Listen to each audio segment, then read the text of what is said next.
سلام عزیزان، دستگاه 810 داریم یا تخریب 6 کیلویی برای سرویس. اولین کاری که میکنیم میریم سراغ زغالای دستگاه که بخش بسیار مهم دستگاه است.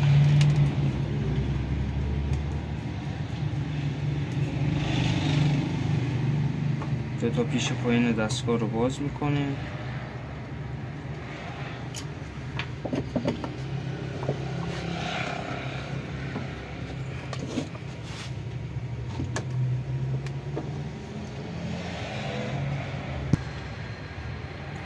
خب پیچشون باز کردیم. حالا میریم واسه یه دربای زغال باز میکنیم. زغال خوبه، نسبتاً خوبه، ولی وقتی که زغال رو به این شکل در میاریم، به این شکل از داخلش در میاریم، یک دور بچرخونینش و به اون سمت بذاریم که اگر دستگاه یک طرفه داره زغال میخوره، اون طرف زغال هم بخوره که به مشکل نخوره دستگاه. و این طرف رو میبندیم. دقت داشته باشیم خیلی سفت نکنیم. وقتی که سفت کردیم نیم دور بازش کنیم. این طرف هم همینطور باز میکنیم. دقت داشته باشیم. اینجوری من آوردم بیرون. زغال خوبه، یک دور چرخوندم و به این سمت باز جا زدم.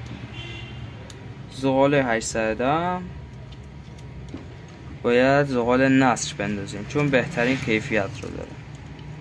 من ممنونم از شرکت نصر زغال که واسه ما زغال 810 و بقیه زغالا رو میفرسته. درب جا زغالی هم میبندیم و یک دور شل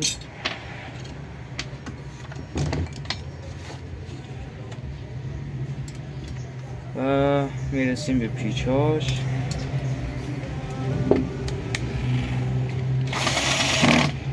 پیچا رو صفر میکنیم.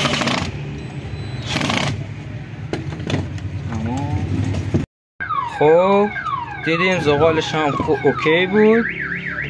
حالا میریم درب گریسش رو باز میکنیم.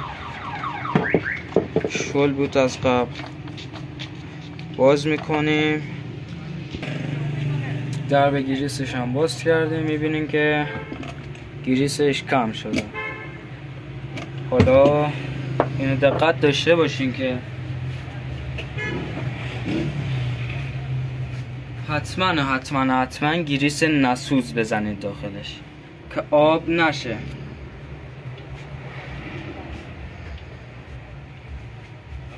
یکم که گریس زدین، درش رو با ملایمت ببندید. دقت داشته باشین که رزوه به رزوه نشه.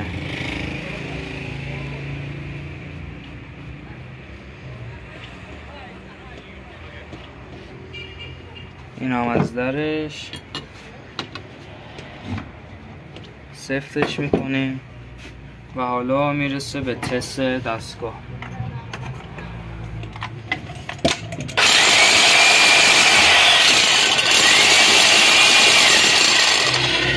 دقت داشته باشین که اصلا نباید جرقه داشته باشه آرمیچر دست. تا دیدار بعدی، بدرود.